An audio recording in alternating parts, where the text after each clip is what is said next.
अस्सलाम वालेकुम व्यूअर्स। आज हम स्टडी करते हैं Ampere's circuit law.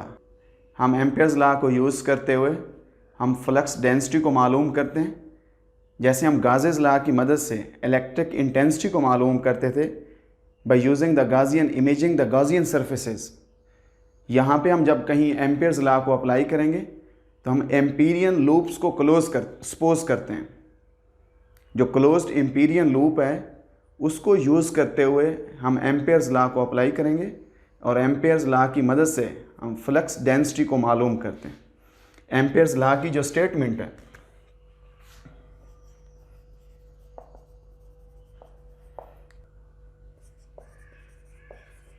Some of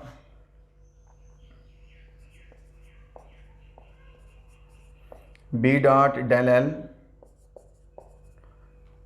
for closed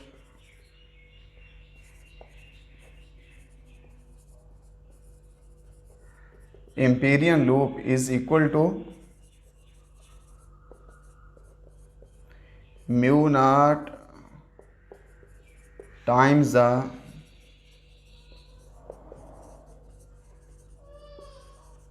current enclosed। जो एम्पीरियन लूप होती है हमेशा हमारे पास एक क्लोज लूप होती है, क्लोज पाथ होता है जो हम एम्पेयर्स लॉ को अप्लाई करने के लिए यूज़ करते हैं।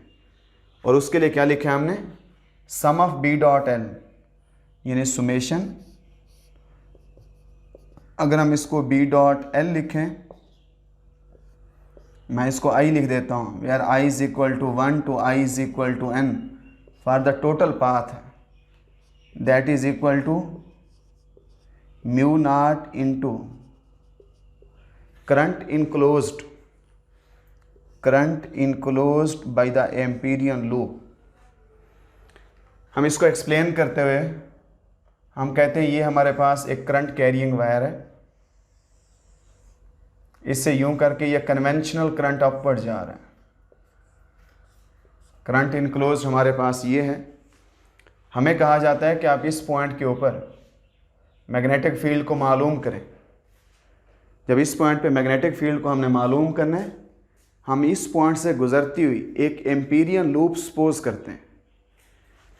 ये हमारे पास ये एक एम्पीरियन लूप है।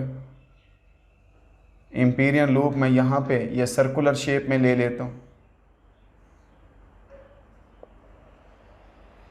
ये हम एम्पीरियन लूप यहाँ पे ये क्लोज कर लेते हैं। इसके टोटल पाथ के लिए B डॉट डेल L हम इसके छोटे छोटे इंटरवल्स बनाते हैं। यहाँ से लेकर यहाँ तक ये फर्स्ट इंटरवल है। Such that for each interval the length is nearly constant. जो हमारे पास लेंथ है वो कर्व नहीं है, वो एक हॉरिजेंटल हमारे पास स्ट्रेट लाइन बने। यहाँ से यहाँ तक ये BL1 डेल्टा L1 है, डेल L1। यहाँ से लेकर यहाँ तक डेल L2। ऐसे हम इसके छोटे छोटे इंटरवल्स ये बना देते हैं।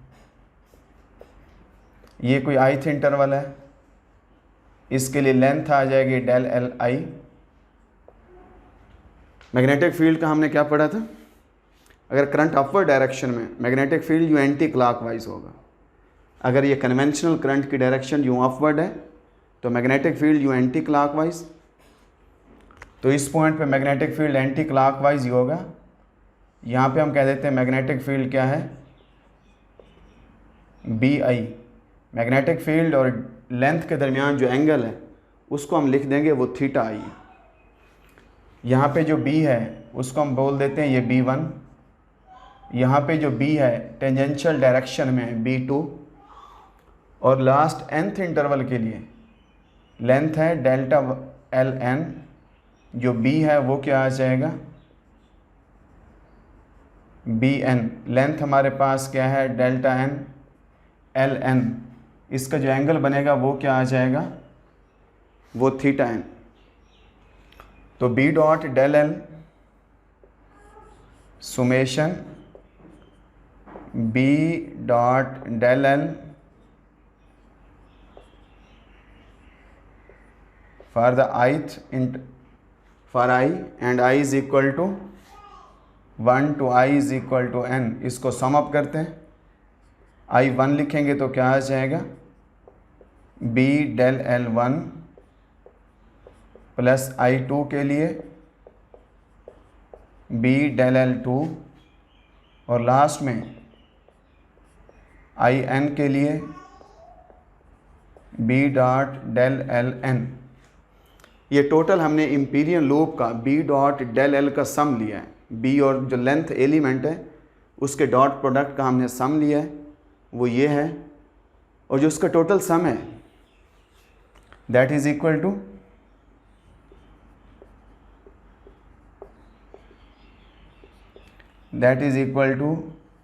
Mu naught, that is the permeability of the medium, permeability of the free space multiplied by current enclosed, जो करंट उस लूप के अंदर है। जैसे हम गाजेस लॉ को अप्लाई करते थे तो वहाँ पे हम लिखते थे चार्ज इनक्लोज्ड को, यहाँ पे हम एम्पेयर्स लॉ को अप्लाई करें तो यहाँ पे हम लिखते हैं ये हमारे पास क्या है, ये हमारे पास करंट इनक्लोज्ड है। तो ये क्या है हमारे पास, summation I is equal to 1 to I is equal to N। अब इस केस में जो करंट इनक्लोज्ड है वो किसके इक्वल है, I है। तो करंट इनक्लोज्ड की जगह हम क्या लगा देते हैं, B dot del L for the ith and I is equal to summation over all the I, that is equal to mu naught into current enclosed की जगह हम क्या लगा देते हैं, हम करंट इनक्लोज्ड की जगह यहाँ पे हम I लगा देते हैं कि टोटल इतना करंट उसमें से इनक्लोज्ड है। म्यू नॉट को बोल देते हैं, mu naught permeability of the free space है, permeability of free space, vacuum की परमिएबिलिटी है। इसका मतलब है इस पॉइंट पे अगर हम मैग्नेटिक फील्ड को देखेंगे तो ये जो इम्पीरियल लूप हमने ड्रॉ किया है उसका रेडियस R है, हमने सर्कुलर शेप में ड्रॉ किया। इस पॉइंट पे जो मैग्नेटिक फील्ड होगा that depends upon the medium, permeability of the medium. जैसे इलेक्ट्रिक फील्ड जो है, इलेक्ट्रिक फोर्स वो परमिटिविटी पे डिपेंड करती है, एग्जैक्टली ऐसे जो मैग्नेटिक फील्ड होगा किसी पॉइंट पे वो मीडियम की परमिएबिलिटी पे डिपेंड करेगा। तो यहाँ पे म्यू नॉट की वैल्यू क्या है, वैक्यूम का है, ये कांस्टेंट है 4 पाई 10 रेज़ टू पावर -7। तो इसका यूनिट आ जाता है weber ampere inverse metre inverse. तो यहाँ पे हम लिख देते हैं कि जो एम्पेयर्स लॉ है, हम एम्पेयर्स लॉ को यूज़ कर रहे होते हैं to find out the magnetic flux density. जैसे हम गाजेस लॉ को अप्लाई करते हैं इलेक्ट्रिक इंटेंसिटी को मालूम करने के लिए, और जहाँ पे गाजेस लॉ को अप्लाई करते हैं क्योंकि गाजेस लॉ अप्लाई होता है फॉर क्लोज सर्फेसेज, अगर वहाँ पे सरफेस क्लोज नहीं होती तो हम वहाँ पे गाजियन सरफेस को सपोज करते हैं। एम्पेयर्स लॉ अप्लाई होता है फॉर द क्लोज पाथ, और अगर कहीं क्लोज पाथ नहीं होता तो हम जो क्लोज पाथ सपोज करते हैं that is called empyrean path. अगर इसमें मैं आपको ये दे दूं, इसी पॉइंट पे कह दूं कि मैग्नेटिक फील्ड मालूम करें, मैं लिख देता हूं कि फॉर सर्कुलर एम्पीरियन लूप, अगर एम्पीरियन लूप हमारे पास सर्कुलर शेप में है देन हम इसको क्या लिखेंगे, डेल एल का जो टोटल सम होगा सुमेशन, वो उसका टोटल ये सरकमफेरेंस है, that is equal to mu naught into current enclosed. तो इस केस में करंट इनक्लोज्ड है I, हम ये यूज़ करेंगे जिसको हम एक न्यूमेरिकल के अंदर भी यूज़ करते हैं। अगर मैं यहाँ पे कह देता हूँ हमारे पास ये कोई एक लूप है, सर्कुलर लूप है, उसका ये रेडियस है, करंट आउटवर्ड ये है,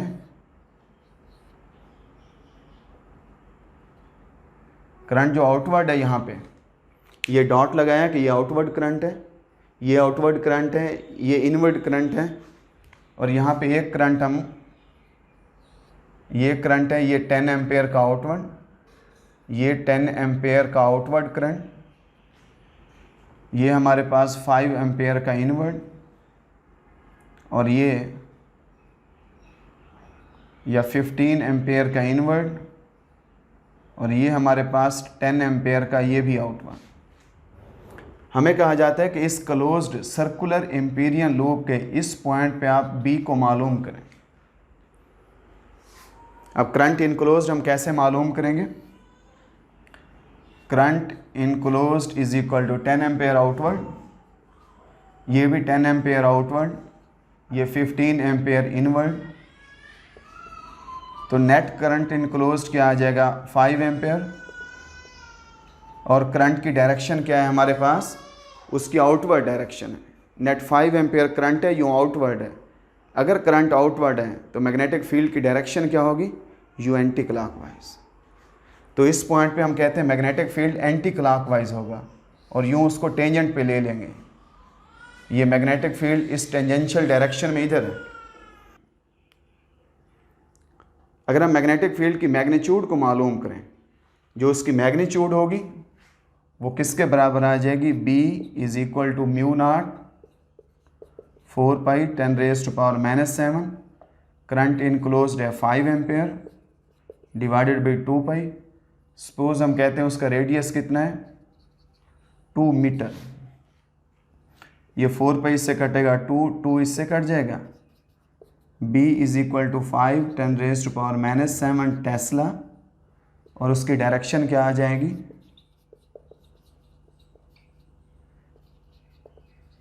एंटी क्लॉकवाइज। ये हमारे पास B होगा।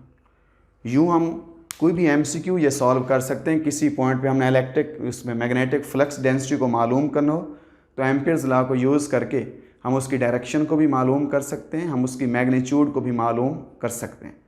तो ये एक अच्छा टॉपिक है, देखने में छोटा सा टॉपिक लगता है लेकिन अच्छा एक इम्पॉर्टेंट हमारे पास पॉइंट क्वेश्चन है, लॉ है, जिसको मैग्नेटिक फील्ड्स के अंदर इलेक्ट्रोमैग्नेटिज्म में हम उसको यूज़ कर रहे होते हैं।